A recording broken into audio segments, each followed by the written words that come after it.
Mày cho nó làm cái gì? Ông bỏ cục quay ấy.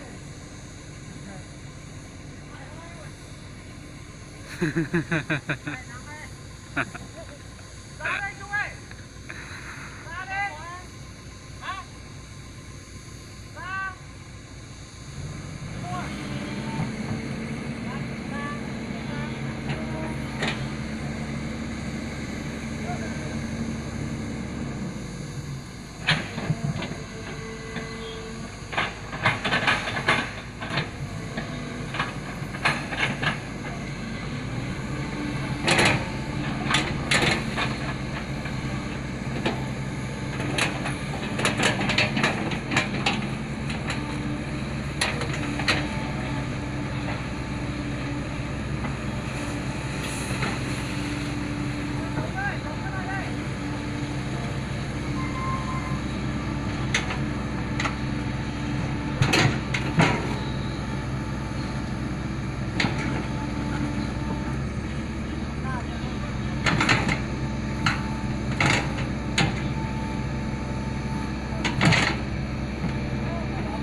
ô phải là cho chỉ có một thâu một sự xịn rồi đó chịu à giờ tao tạt nó ra cái nào xe giờ mẹ ăn đồ nè đã ăn mua để giờ đi mà giờ trồng đấy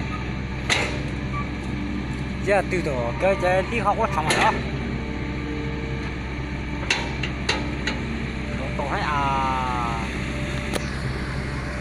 đó cái em mà tua ra tóc kìa đó cái tao mà một tua mà nè giờ tổ nè tàu đây bây giờ mình tuôn lại cái tổ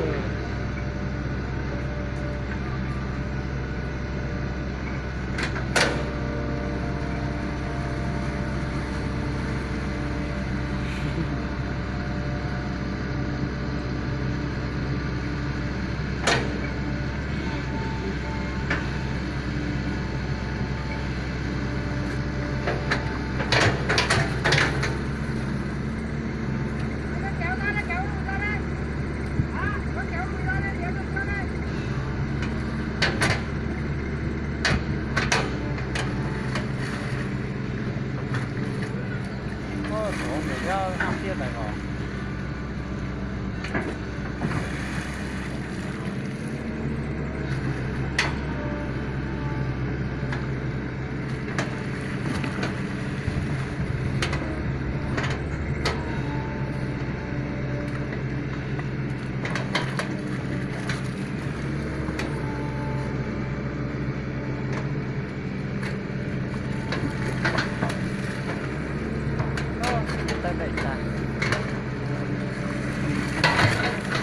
chứ mà ăn cái ăn đâu rồi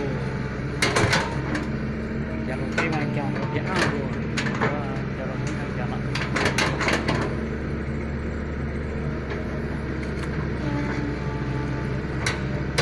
ô giờ không được rồi là biết lo đó à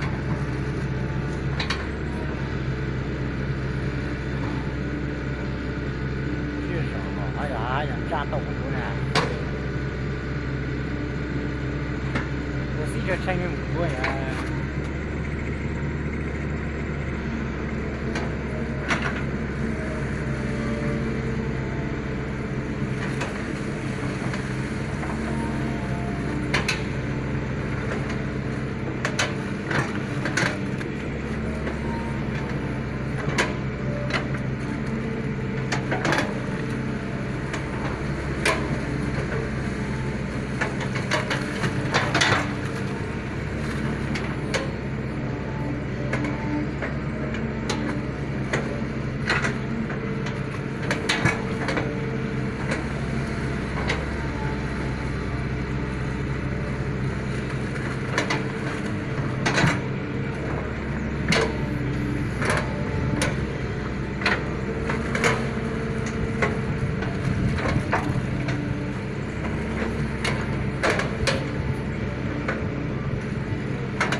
chết ăn gì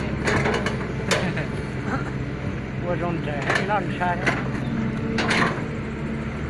这些菜啊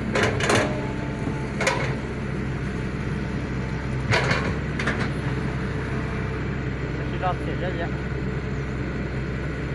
也赶快也菜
Đông Nam nữa mới đổ